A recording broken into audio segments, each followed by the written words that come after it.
जय हिंद साथियों, स्वागत है आप सभी का एजुकेशन के एट 6 में। और करते हैं एक नई वैकेंसी की तरफ। और ये जो नई वैकेंसी आज के लिए अपडेट की जा रही है, ये आपके टेक्निकल जॉब्स को लेकर है।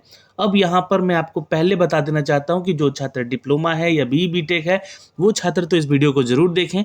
लेकिन अगर आप बी टेक डिप्लोमा नहीं है तो छोटा सा रिक्वेस्ट है कि प्लीज़ वीडियो को शेयर कर दीजिएगा। हो सकता है कि आपके एक शेयर से किसी इंजीनियर का भला हो जाए।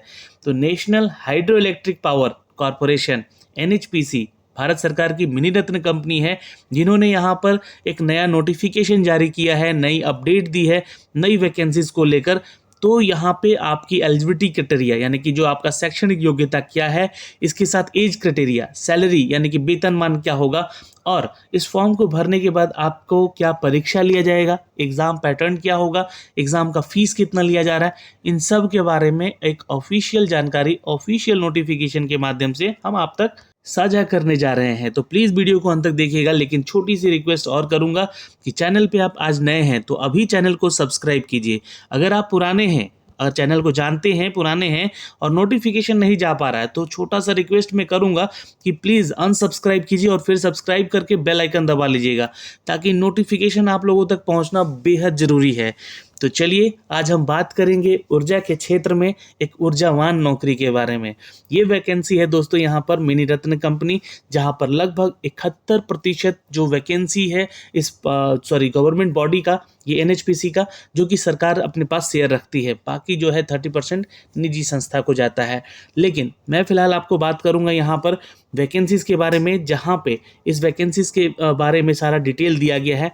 और ये जो कंपनी है NHPC, उसके टर्नओवर के बारे में डिटेल यहाँ पे दिया गया, आप लोग पढ़ सकते हैं इसके बारे में, कंपनी के बारे में। फिलहाल जो भी छात्र यहाँ पे जूनियर इंजीनियर के इन पदों के आवेदन करना चाहते हैं, पहले जान लें कि किस डिसिप्लिन में उनका बी टेक या डिप्लोमा होना चाहिए। ध्यान से सुन लीजिएगा, मैं सारी जानकारी दूंगा। जहाँ पे 29,600 की सैलरी के साथ, ये बेसिक सैलरी होगी, इसमें आपको अलाउंस भी मिलेगा दोस्तों। जहाँ पे सिविल इंजीनियरिंग आप हैं यानी सिविल इंजीनियर हैं, जी हाँ, तो आप आवेदन कर सकते हैं। अब क्वालिफिकेशन की बात करें, क्योंकि देखिए डिप्लोमा वाले छात्र भी इंजीनियर कहलाते हैं, तो 3 साल का आपके पास फुल टाइम रेगुलर डिग्री है डिप्लोमा में। आपने जो डिप्लोमा कर रखा है सिविल इंजीनियरिंग से कर रखा है विद द 60% मार्क्स, है ना। आपका जो इंस्टीट्यूशन है वो गवर्नमेंट या फिर गवर्नमेंट रिकॉग्नाइज्ड यूनिवर्सिटी होना चाहिए, इस बात का ध्यान रखिएगा। तो आप आवेदन कर सकते हैं यहाँ पे। अगर आप SC ST या PWD कैटेगरी स्टूडेंट हैं तो 50% के साथ यहाँ पे आप आवेदन कर सकते हैं। लेकिन यहाँ पर एक क्लाउज दिया गया है, आप लोगों को नोट दिया गया है, हायर, थोड़ा सा बोल्ड करके लिख दिया गया है कि higher technical qualification like B tech without the essential qualification that is full time regular diploma is not eligible. अब यहाँ पे एक बात साफ साफ लिख दी गई है कि जिन छात्रों के पास यहाँ पे बी टेक है तो वो आवेदन नहीं करेंगे। लेकिन जो छात्रों के पास बी टेक से पहले आपने डिप्लोमा कर रखा है, जैसे सिविल में आपने डिप्लोमा कर रखा है, उसके बाद बी टेक किए हैं, तो आवेदन कर सकते हैं। और नहीं तो सिर्फ आपके पास जो है डिप्लोमा का डिग्री है सिविल का, तो यहाँ पे आप आवेदन कर सकते हैं। समझ गए? तो ये दोनों चीज़ें मेंशन कर दी गई है। अगर आप चाहते हैं हायर क्वालिफिकेशन है आपके पास तो डिप्लोमा उससे पहले होना चाहिए। चलिए एज क्राइटेरिया और इसके बारे में हम एक बार बता दें, यही आपका सब में सेम है ना। तो एज क्राइटेरिया 30 साल होने वाला है। और आपका जो है बैकलॉग वैकेंसी यहाँ पर सिविल वालों के लिए 149 है, और विथ बैकलॉग वैकेंसी 6 बैकलॉग है, और बाकी करंट का 143 है। कैटेगरी वाइज सीट चेक कर सकते हैं किस कैटेगरी में कितना सीट यहाँ रिजर्व है। यही बात करें दोस्तों यहाँ पे जूनियर इंजीनियर इलेक्ट्रिकल के लिए सेम सैलरी स्केल है, और प्लस अलाउंस आपको भाई मिलेगा। यहाँ पे ध्यान में रखिएगा, यहाँ पे लगभग आपकी जो है 35-40 हज़ार की सैलरी होगी स्टार्टिंग। और 3 साल तक यहाँ पे डिप्लोमा किए हैं इलेक्ट्रिकल इंजीनियरिंग में 60% मार्क्स के साथ, तो आवेदन कीजिए। SC ST हैं तो आप 50% मार्क्स के साथ भी आवेदन कर सकते हैं। यहाँ भी बोला जा रहा है कि बी टेक वाले तभी अलाउ होंगे जब वो डिप्लोमा किए होंगे, है ना। नहीं तो सिर्फ आप डिप्लोमा किए हैं इलेक्ट्रिकल से, then you can go apply for this post. 30 साल एज क्राइटेरिया यहाँ पे मांगा गया है। 74 टोटल वैकेंसी है। अगर हम बात कर लें यहाँ पे तो देख सकते हैं, है ना, total vacancy with the category wise दिया गया है। अगला पोस्ट है मैकेनिकल वालों के लिए, तो 3 साल का इनके लिए भी यहाँ पे एसेंशियल क्वालिफिकेशन मांगा गया है डिप्लोमा का, और 30 साल का एज क्राइटेरिया है। टोटल वैकेंसी यहाँ पे 63 है। देख लीजिएगा कैटेगरी वाइज किस कैटेगरी में आप आते हैं, है ना। और बी टेक वाले छात्र हैं तो डिप्लोमा भी ज़रूरी है, नहीं तो सिर्फ डिप्लोमा है then you can go apply for this post. यहाँ पे इलेक्ट्रॉनिक्स एंड कम्युनिकेशन वाले जो छात्र हैं वो भी आवेदन करेंगे। सेम सैलरी स्केल है यहाँ पे, और 60% मार्क्स होना चाहिए डिप्लोमा में, और 50% मार्क्स होना चाहिए आपका SC/ST वाले छात्रों को लेकर। हायर टेक्निकल जो क्वालिफिकेशन रखते हैं उनको डिप्लोमा जरूरी है, लेकिन सिर्फ डिप्लोमा है आप तो आवेदन कर सकते हैं।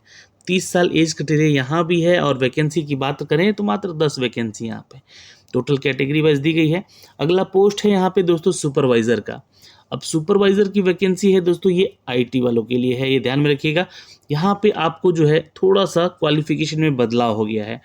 रेगुलर ग्रेजुएट हैं आप विथ DOEACC सर्टिफिकेशन है A लेवल में, then you can apply for this post. ये जो है आपका गवर्नमेंट बॉडी से आपका होना चाहिए DO का सर्टिफिकेशन, है ना। मैं कहूँ तो ये ग्रेजुएट के साथ साथ मांगा गया है। रेगुलर ग्रेजुएट आवेदन कर सकते हैं, लेकिन ये A लेवल का सर्टिफिकेशन, कंप्यूटर का सर्टिफिकेशन होता है विद 60% मार्क्स होना चाहिए। या फिर 3 साल का आपने पॉलिटेक्निक डिप्लोमा किया है कंप्यूटर साइंस में या IT में, या गवर्नमेंट बॉडी से आपने यहाँ पर जो है आप मतलब 60% के साथ जो है आपने क्या किया है, डिग्री की है, यानी कि डिप्लोमा मांगा जा रहा है, ठीक है, पॉलिटेक्निक डिप्लोमा मांगा जा रहा है कंप्यूटर साइंस या IT वालों के लिए। या फिर आपने यहाँ पर लिखा गया है कि रेगुलर आपने BCA का कोर्स किया है, मतलब BCA डिग्री है, या BSc है आप, है ना, कंप्यूटर साइंस से, तो आप आवेदन कर सकते हैं विद 60% मार्क्स। ये आपको यहाँ से अपडेट किया गया है। इसेंशियल एक्सपीरियंस 1 साल का यहाँ पे मांगा गया है इस सेक्टर में IT वालों के लिए। सुपरवाइजर का जो पोस्ट है यहाँ पे एक्सपीरियंस जो है आपका टेक्नोलॉजी के सेक्टर में हो सकता है तो भी चलेगा, ठीक है। और ये 30 जून 2023 तक जो है एक्सपीरियंस आपका कंप्लीट होना चाहिए 1 साल। सॉफ्टवेयर इंजीनियर हैं, सॉफ्टवेयर या वेब डेवलपमेंट का काम किए हैं, मोबाइल एप्लीकेशन डेवलपमेंट पे काम किए हैं, एक्सपीरियंस 1 साल का। या पाइथन, PHP या डेजोंगो या एंगुलर या फिर रिएक्ट या वर्डप्रेस या फिर रिएक्ट नेटिव या फ्लेचर, ये सारे के सारे जो हैं, या .NET, ये सारे के सारे जो है सॉफ्टवेयर अपडेटेड हैं, है ना। तो इस पे आपने अपना जो है सर्टिफिकेशन किया है, इसकी जानकारी रखते हैं, then you can apply for the post. Network management जानते हैं, सर्वर मैनेजमेंट जानते हैं with the window and the Linux operating system के साथ, then you can apply for this post. Firewall management या साइबर सिक्योरिटी जग के बारे में जानकारी रखते हैं, you can apply for this post. Database management के बारे में भी जानकारी यहाँ से मांगी गई है, जैसे कि Oracle, MySQL, post great SQL, other RDBMS administration की जानकारी रखते हैं, they can you also apply for this post. तो ये एलिजिबिलिटी क्राइटेरिया कुछ लंबा रखा गया है। इनके बाद साथ जो है 1 साल का एक्सपीरियंस होना चाहिए आपका, इस पर काम किए होना चाहिए आपका। लेकिन वहीं पे अगर यहाँ पे बात हो गई है कि अगर आप हायर क्वालिफिकेशन रखते हैं लाइक MCA या MSc in computer science without the above essential qualification and experience is not eligible.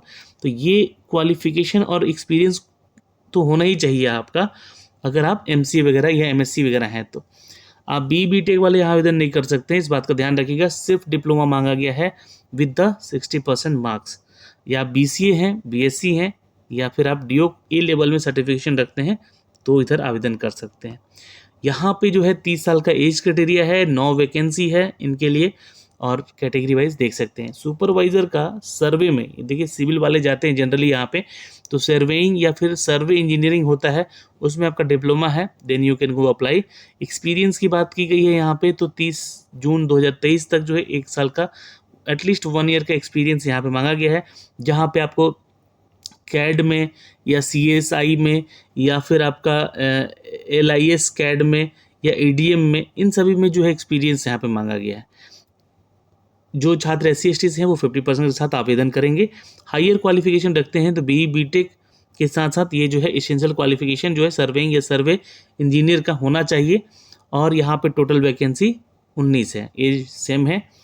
Senior accountant का पोस्ट है, सेम सैलरी के साथ। यहाँ पे इंटर होना चाहिए आपका CA पास, है ना। तो जो है चार्टेड अकाउंटेंट पास हैं अगर आप, देन यू कैन अप्लाई। 30 साल एज क्राइटेरिया है, टोटल 28 वैकेंसी है। हिंदी ट्रांसलेटर का भी पोस्ट है, लेकिन सैलरी यहाँ पे कम हो गई है, 27,000 सैलरी है। मास्टर डिग्री चाहिए आपका हिंदी में, और विथ इंग्लिश आपका इलेक्टिव सब्जेक्ट होना चाहिए, या फिर आपका इंग्लिश सब्जेक्ट है तो हिंदी जो है इलेक्टिव सब्जेक्ट में होना चाहिए, एज फॉर वाइस वर्सा, ध्यान में रखेंगे। 30 जून तक आपके पास 1 साल का 1 ईयर का एक्सपीरियंस होना चाहिए। ये पोस्ट क्वालिफिकेशन एक्सपीरियंस कहलाता है। अगर आपका पीएससी वगैरह में एक्सपीरियंस है तो और भी आपको प्रेफरेंस यहाँ पे मिलेगा। 14 वैकेंसी है टोटल दोस्तों, यहाँ पे एज 30 मांगा गया है। ड्राफ्टमैन सिविल का वैकेंसी है, 25,000 की सैलरी होगी। मैट्रिकुलेशन वाले छात्र यहाँ पे आवेदन कर सकते हैं। और यहाँ पे एनसीवीटी या एससीवीटी या एनटीसी या एनएससी के तहत जो है आपका इस ट्रेड में है ना, ड्राफ्टमैन में आईटीआई भी होना चाहिए। 14 वैकेंसी है। और यहाँ पे इलेक्ट्रिकल मैकेनिकल में ड्राफ्टमैन का जो है ज़रूरत है। 25,000 की सैलरी उनकी यहाँ भी है। मैट्रिकुलेशन पास प्लस आईटीआई ड्राफ्टमैन में आपका होना चाहिए मैकेनिकल या इलेक्ट्रिकल वाले ट्रेड में। 30 साल का एज क्राइटेरिया है। 8 वैकेंसी है टोटल यहाँ पे। तो ये सारी जो है क्राइटेरिया हमने आपको बता दी है, जानकारी यहाँ से दे दी है। फिर भी आपको फॉर्म भरना है तो आप फॉर्म भरने के लिए यहाँ पे 295 रुपये फीस के साथ प्लस जीएसटी चार्ज लगेगा।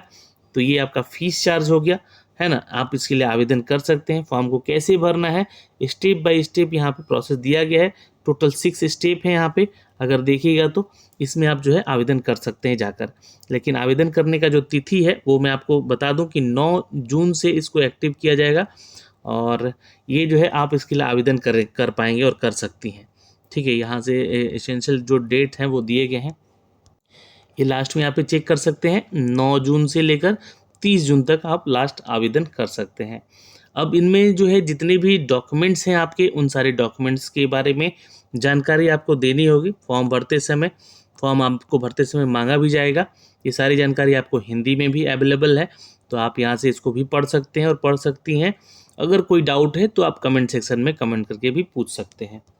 बात करते हैं परीक्षा के पैटर्न का। तो परीक्षा का पैटर्न कुछ इस तरीके से है, आप यहाँ पे देख सकते हैं। हिंदी और अंग्रेजी दोनों भाषा में ये परीक्षा आपका सीबीटी टेस्ट लिया जाएगा। आपके सेंटर्स इन शहरों में हो सकते हैं, अहमदाबाद, बेंगलोर, भोपाल, लाइक जम्मू कश्मीर, कोलकाता, लखनऊ, मुंबई तक भी ये सेंटर्स हो सकते हैं। ये सारे सेंटर्स के नाम दिए गए हैं। और ये 3 घंटे का पूरा पेपर होगा। 2 सॉन्ग का पूरा पेपर किया जाएगा, जहाँ पे आपसे विषय से संबंधित प्रश्न होंगे जो कि 140 बहुवैकल्पिक प्रश्न के आधार पर पूछे जाएंगे, जो कि भाग 1 में होंगे। सामान्य जागरूकता यानी करेंट अफेयर से 30 प्रश्न होंगे। और भाग 3 जो होगा आपका, वो 30 प्रश्न आपका संबंधित होगा आपके तार्किक यानी कि रीजनिंग वाले सेक्शन से। तो यहाँ से जो है आप 200 प्रश्नों के प्रश्न उत्तर देंगे। और पहला भाग इंपॉर्टेंट होगा चूँकि वही आपका मेरिट का आधार भी बनेगा। 140 प्रश्न जो कि आपके सब्जेक्ट से पूछे जाएंगे।